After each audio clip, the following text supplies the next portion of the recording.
Now let's turn to section 3.8 on implicit differentiation. And we'll start with a little language here just to sort of contrast what you're going to see in this chapter versus what we've done before. Up to now, when we've been looking at functions and taking derivatives, all right, y has been explicitly written as a function of x. So what you would see is this form here, right, where we have the y variable all by itself on one side of the equation, and y equals some expression in x. It could be really very simple, like y equals x squared. It could be some trigonometric function, right? Y equals cosine of x. It could be some of the more complicated functions we saw in the last section in the chain rule. But at the end of the day, it's y equals some function of x, and we can apply all the rules we've learned thus far to really calculate the derivative.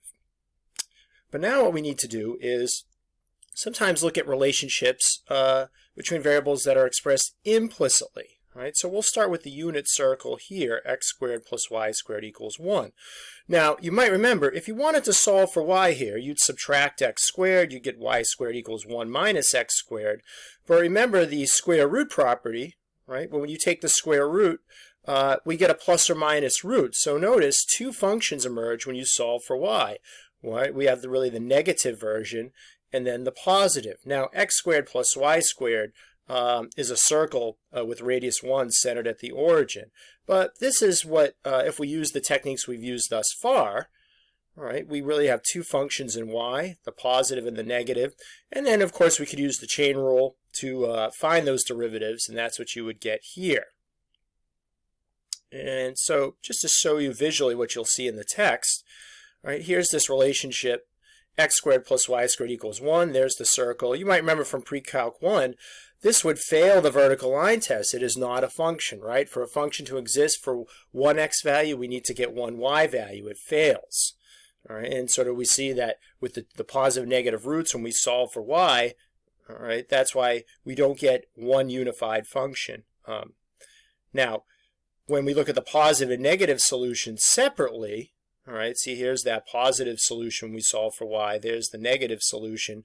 If we look at those semicircles, then we do get an explicit function, right? Notice how it passes the vertical line test. All right, but the real issue is that we want one unified derivative. We don't want to have to account for a positive case and a negative case. Notice for this relation here, x squared plus y squared equals 1, we're getting two separate derivatives. We'd like to avoid that. And you can also see cases like this if we look at this equation, all right, and they'll show us a little graph below. But again, notice it's not obvious how you would solve for y here, okay?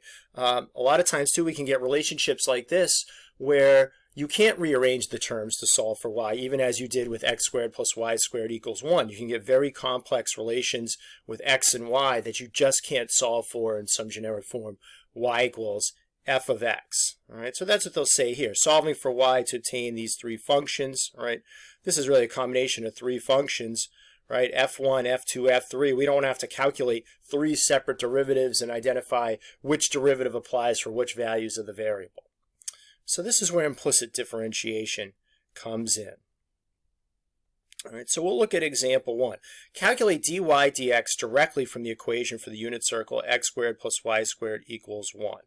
Now, one thing I'm going to say, with implicit differentiation, do not try to solve for y. Do not try to take any of these expressions and put them into explicit form where y equals some f of x, and then you take your derivative. I know that's what we've done up to this point, but leave the terms in place. All right, and then find the slope of the unit circle at these points.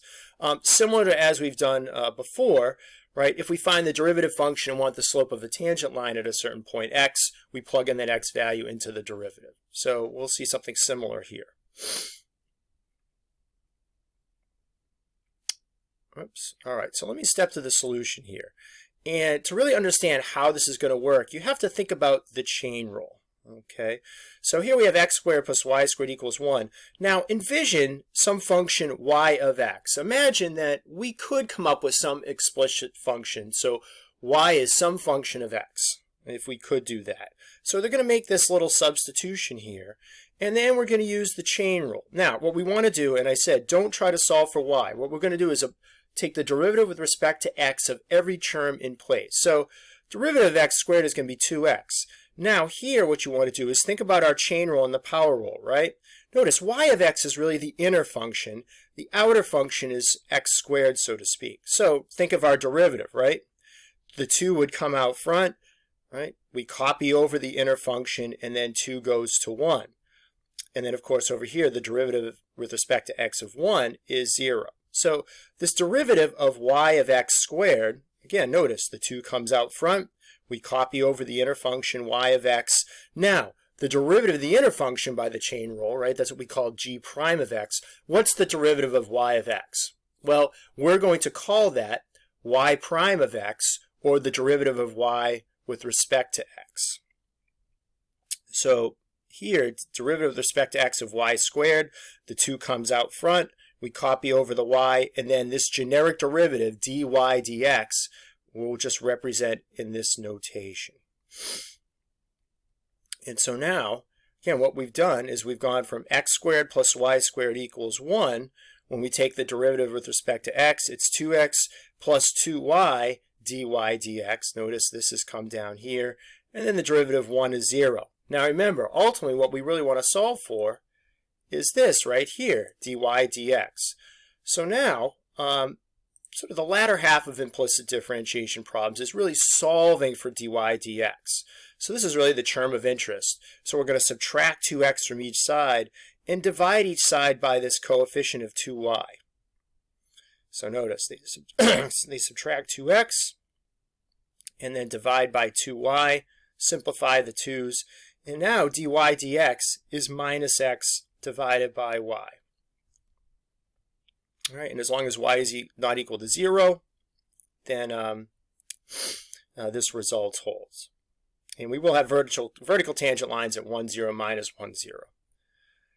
So this is what I want to show you here. I referenced before, earlier, if we wanted to find the slope of a tangent line at a certain point, calculate the derivative of our explicit function, substitute that x value, get some value for the slope of the tangent line.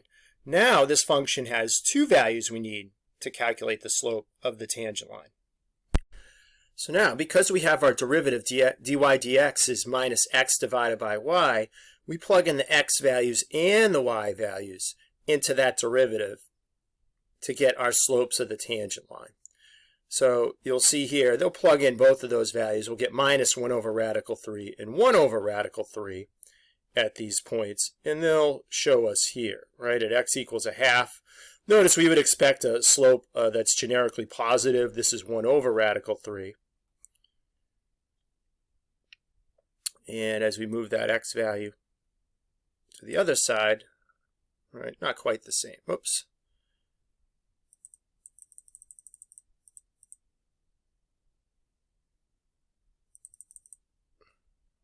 Well, close enough. All right. So error 1/2, we would get that slope of, there it is, x equals 1/2. There we go. There's our slope of minus 1 over radical 3. All right, and there's generically negative slope. Okay, so to summarize, again, this is really important here. I'm going to back up again. This understanding of how we take the derivative of terms with y in it really uses the chain rule. Right? And so you'll see some of the power rules and things we've used before, but the derivative of y is y prime of x or dy dx.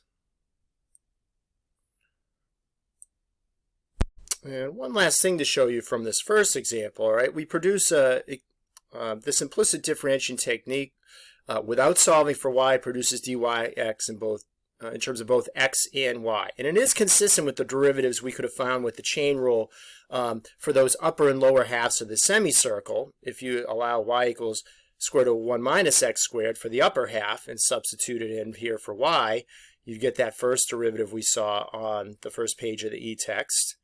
And then if we substitute the negative version for the lower half of the semicircle, the negative becomes a positive, and that would be the derivative that we found or also saw on the first page for the lower half of the semicircle. But the idea is that we can use this unified derivative.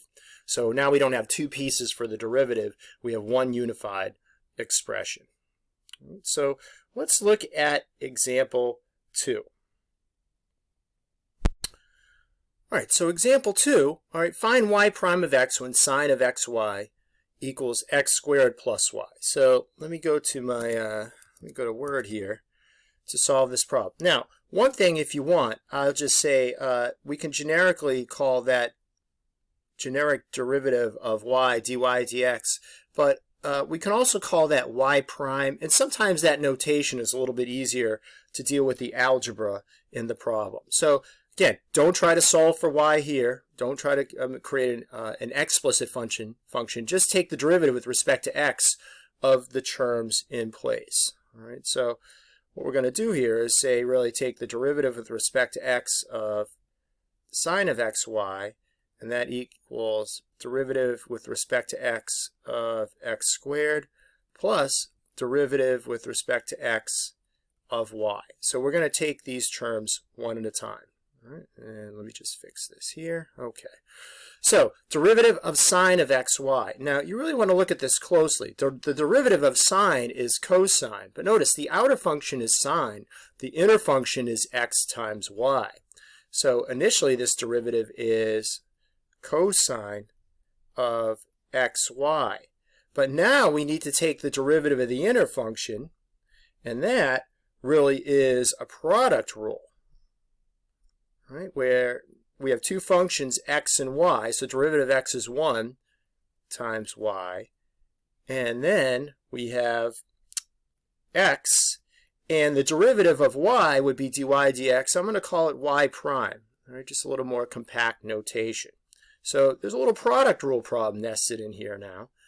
Now let's take a look at the other side. Derivative of x squared, that would just be 2x, and the derivative of respect to x of y is just going to be y prime. Now, what we really need to do is solve for y prime or dy dx. So what we need to do, all right, is get all those y prime terms on one side of the equation, get everything, all the other terms on the other, and then solve. So what we need to do is multiply first across these grouping symbols. So 1 times y is y. We'll get y cosine of xy plus xy prime cosine of xy equals 2x plus y prime. Now, what I'm going to do is I'm going to move this y prime term over to this side. All right, so I'll subtract it, and then this term I'm going to subtract to move it to the other side. So what we'll get is this, xy prime cosine of xy minus y prime equals 2x minus y cosine of xy. And now what we want to do is factor out this common factor of y prime. So y prime, this will be times x cosine of xy minus 1 equals 2x minus y cosine of xy. And now what we want to do is, this is really basically a variable coefficient for y prime. So now we want to divide each side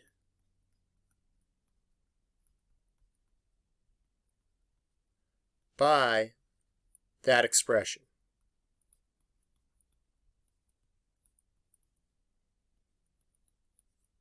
Right? These will cancel out. And so what we're left with is this final expression. So y prime equals 2x minus y cosine of xy, all divided by x cosine of xy minus 1. So notice I mentioned sometimes it's easier to use y prime instead of dy dx just for the algebra in these kind of problems. And that can be one of the challenges with implicit differentiation. Right, if I just go back up here a little bit, all right, taking the derivative correctly of all the terms in place, that's really one piece right here. But then that algebra to solve for y prime, all right, that's a really significant part of the problem as well.